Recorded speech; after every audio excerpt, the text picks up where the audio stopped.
Hey everybody, thanks for stopping by. My name is Stone Rain Productions, but please feel free to call me SRP if you'd like. And just want to say thanks first for stopping by. Definitely appreciate you checking out the video. Definitely means a lot to me that you would stop by and check out my content. And yeah, today we're going to go over Asajj Ventress. This is an aggressive, well, I'd say this is more of a mid-range deck for vigilance, villainy, and aggression. And it's pretty good, and I haven't really made a deck on this leader before, so I wanted to get in there and do that. Give her a shot, see what she's like. I know that some people have had results with her, so I decided to give this a try myself. Before we start off today, I would like to ask if you could please consider liking and subscribing. Definitely helps me out a lot. I don't really want to harp on it too much, but just wanted to put that out there because it definitely does help me out quite a bit. So, what do we get with Asajj? So, Asajj flips on 6, and you can deploy her as a pilot, which is pretty cool because we've got some new plot cards that kind of work well with her. She's got an action ability where we can deal 1 damage to a friendly unit, and if you do, deal 1 damage to an enemy unit in the same arena. And if she deploys to a ship, she's +3/+4. Alright, so Asajj has an ability on the front side where she's got grit. Attached unit is a leader. Attached unit is a leader unit, okay? And it also gains grit, and on attack you may deal 1 damage to a friendly unit. If you do, deal 1 damage to an enemy unit in the same arena. So she's going to give something grit. She also has grit herself if we do have to deploy her on the ground. So it's pretty cool. Works out just fine. And yeah, been meaning to try something with her. We really want to focus on a lot of grit units with this deck.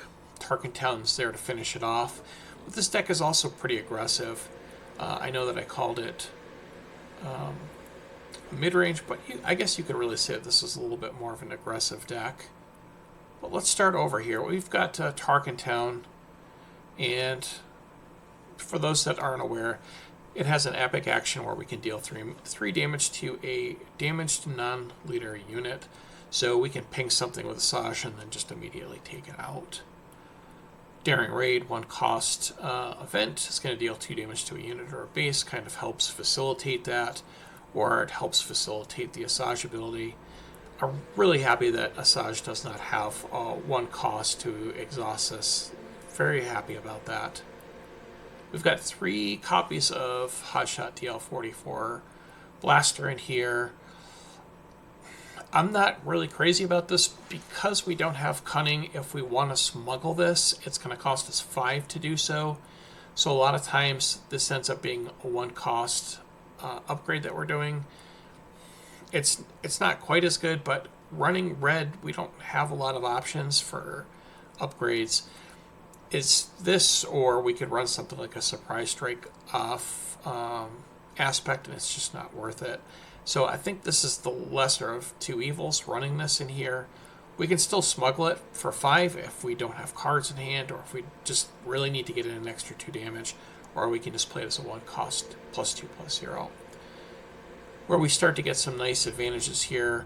Good 2-drop is Crosshair, 2 cost 2/3, and on attack we can deal 1 damage to another friendly unit, and if you do, deal 2 damage to the defending player's base. So it's just a nice aggressive way to get in and deal some extra damage to a base with this. We're kind of damaging our own units anyway, and a good portion of them are going to have grit, so it's a little bit beneficial to do that anyway. Another 2-drop is 2 copies of HK47. This one's nice just because it's got the ability of when an enemy unit is defeated, we get to deal 1 damage to its controller's base, and it's a 2 cost 2/4. Yes, it is unique, so we can't have a bunch of them out, but it's still really nice that we have this ability where we can deal extra damage to a base with this. Since Asajj is a pilot, we've got 2 copies of Infernal 4 in here, 2 cost 2/3. When played or when defeated, look at the top 2 cards of your deck, put any number of them on the bottom of your deck and the rest on top in any order. Pretty cool card. Nice way to set yourself up later in the game as well, too, with the when played and defeated. Lobot, we're really starting to get into some of our grit stuff now. 2 cost, 0/4. We've got 3 copies of this because I think it's amazing with Asajj. It's a Sentinel with grit. So if we use Asajj's ability on turn 1, we can ping our Lobot and ping an opposing unit. And plus now Lobot can attack with some damage on it, or deal some damage. I'm running 3 copies of Scout Bike Pursuer. This is from set 1. 2 cost, 1/4 with grit. Again, same reasoning. We want to deal damage with Asajj, and this is a good one because it's got grit and it's an early game unit. Force Choke is not horrible in this deck because worst case scenario, our leader is a force unit, so we can possibly get the discount with that card alone while we play this. 2 costs normally, but if we have a force unit, this costs 1 less, and it deals 5 damage to a non-vehicle unit, and that unit's controller gets to draw a card. Sure, you get to draw a card, we get to kill your biggest unit, so it's kind of good. I like it. This list runs 3 copies of Academy Disciplinarian.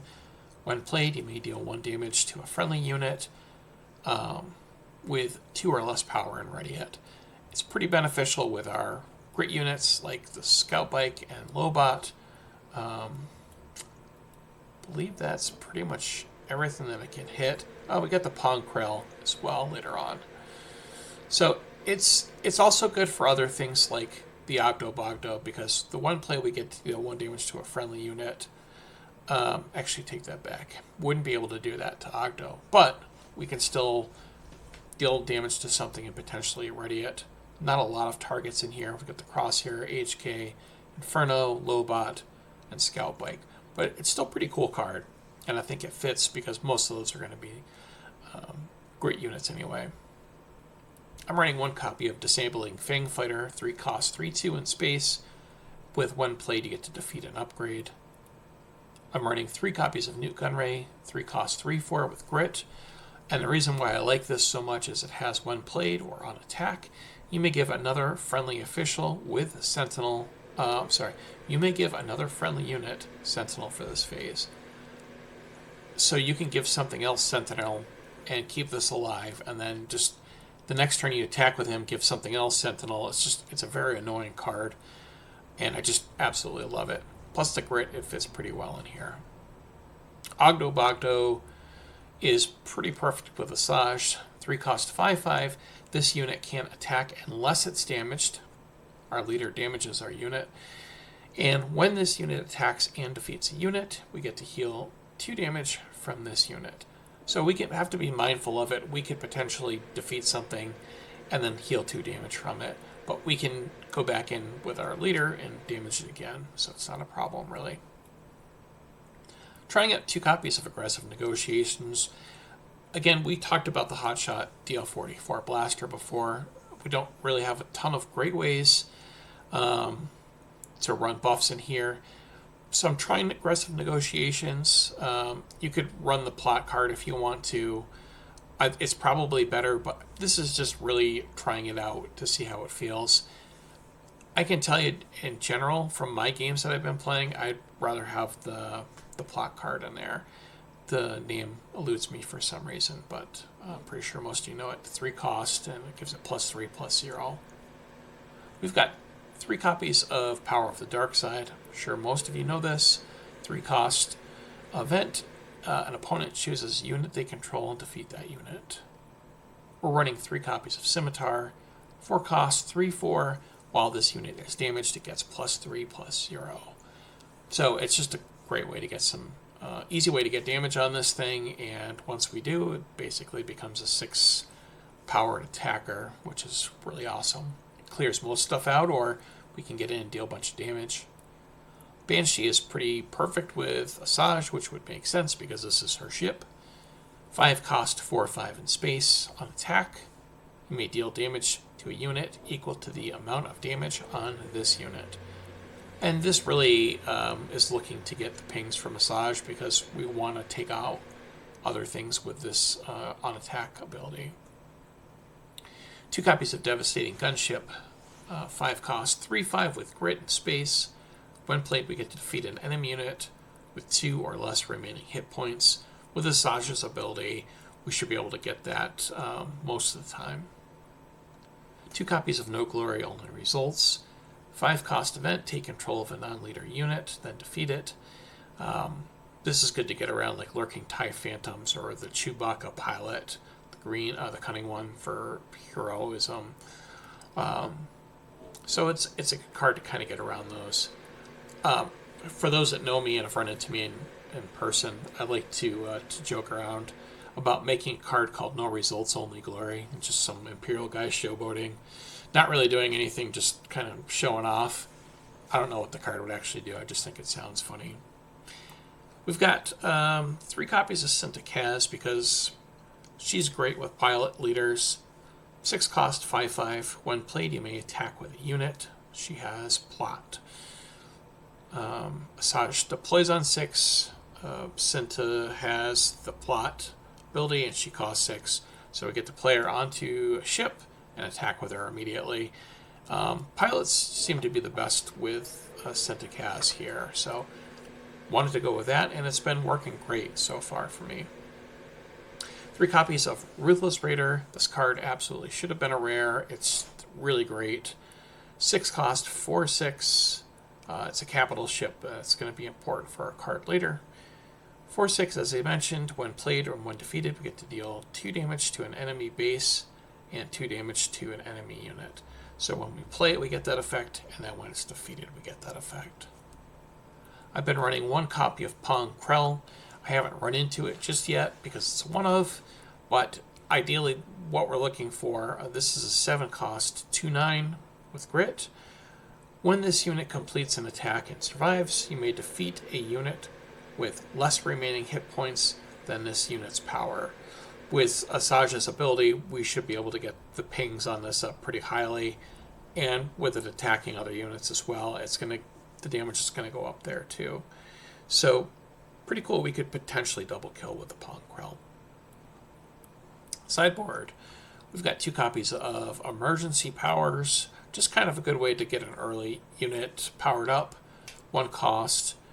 Choose a non-leader unit and pay any number of resources for each resource paid in this way. Give an experience token to the chosen unit.